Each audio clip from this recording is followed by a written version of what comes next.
I would tell him to go ahead and get tested. That's the best way. And you know, if you're really that scared, then I will go get tested with you, and we can go down this road together.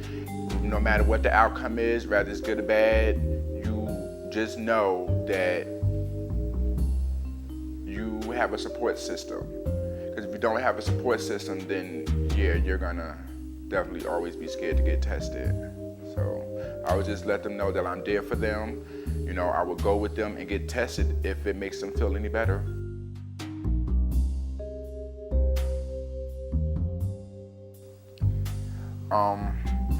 I would tell him it's not the end of the world. It's not a death sentence. You can live to be 105 as long as you take care of yourself and do the right things and take your medication.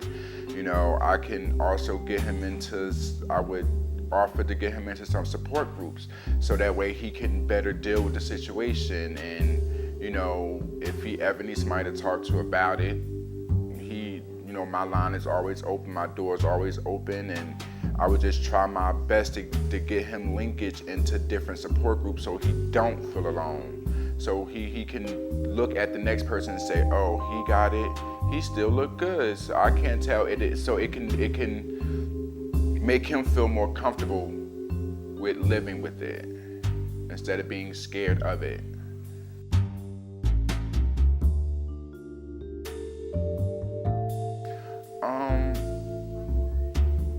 I think the only problem for me is like getting tested and waiting. I mean, well, when I got tested back in the day, it was a 2-week thing. So that was scary and the anxiety was crazy, but now it's better because you get it the same day. Like you go in there and say, I want to get tested, 20 minutes, you get your results. And I think that's better now than it was years ago because you can get better linkage to care. You can catch it a lot quicker than you could a couple years ago, as far as catching the virus and getting on medication and doing this and A, B, and C to get healthy. So the only thing I would say is get tested, know your status, don't be scared, it's part of life. I mean, people wake up every day and get tested, some positive, some not. Don't be scared, because being scared can cost you your life.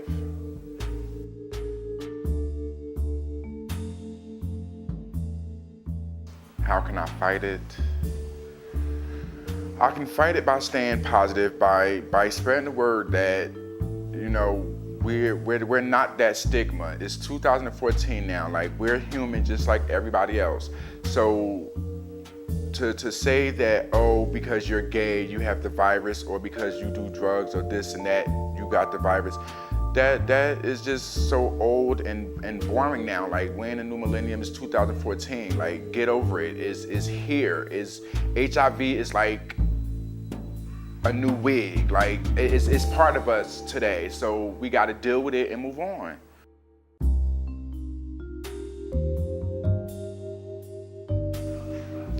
The message that needs to be heard is to stay safe and use protection, because if you don't use protection, you run the risk of going through all kinds of complications if you're not safe and protecting yourself. So that's definitely a message I think they need to hear and understand.